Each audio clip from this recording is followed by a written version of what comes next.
வணக்கம் மக்களே. பாக்கியலட்சுமி சீரியலில் இன்றைக்கி டிசம்பர் 18ஆம் தேதி என்ன நடக்க போகுதுன்னு பார்க்கலாம். இன்றைக்கி எழிலும் அமிர்தாவும் வீட்டுக்கு வராங்க. அவங்கள பார்த்ததும் பாக்கியா, என்ன திடீர்னு வந்திருக்கீங்கன்னு கேட்க, அதற்கு ஈஸ்வரி, நான் தான் வர சொன்னேன், என்னுடைய பையன் இந்த வீட்டில் இருப்பது போல் உன் பையனும் இந்த வீட்டில் இருக்கணும்னு நினைக்கிறேன், எல்லாரும் நம்ம பழைய மாதிரி எல்லாரும் ஒன்றா இருக்கணும் அப்படின்னு கோபி ஆசைப்பட்டான், அதனால் நான் ஃபோன் பண்ணி வர சொன்னேன்னு சொல்ல, அதற்கு பாக்கியா, எழில் இந்த வீட்டில் இருக்க மாட்டான், அவனோட கனவை நிறைவேற்றிட்டு தான் இந்த வீட்டுக்கு வருவான்னு சண்டை போடுறாங்க.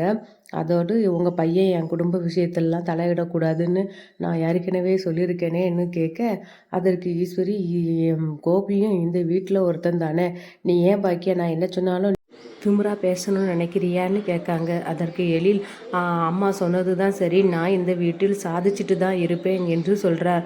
அதற்கு கோபியும் ஈஸ்வரியும் பாக்கியாவின் மனதை மாற்ற முயற்சி செய்கிறார்கள். ஆனால் எழில், அம்மா சொன்ன மாதிரி நான் அவங்க சபதத்தில் நிறைவேற்றுவேன்னுட்டு கிளம்பி போயிருந்தாரு. அதனால் கோபியும் ஈஸ்வரியும் பாக்கியா கிட்ட சண்டை போடுறாங்க.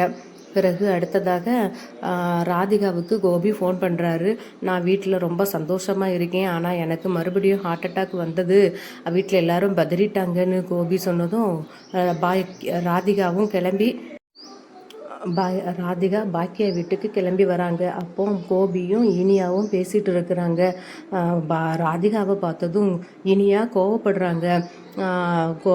ஆனாலும் ராதிகா அதை கண்டு கொள்ளாமல் கோபியிடம் நலம் விசாரிக்கிறார். அப்புறம் நாளைக்கு மயுவோட பிறந்தநாள் இருக்குது, உங்களுக்கு ஞாபகம் இருக்கான்னு ராதிகா கேட்க, ஐயோ மறந்துட்டேனே, கண்டிப்பாக நாளைக்கு வரேன்னு சொல்ல, அதற்கு இனியா, அங்கெல்லாம் அனுப்ப வைக்க முடியாதுப்பா உங்களை அப்படின்னு சொல்கிறாங்க. அதை கேட்டு கோபியும் ராதிகாவும் அதிர்ச்சி அடைகிறாங்க.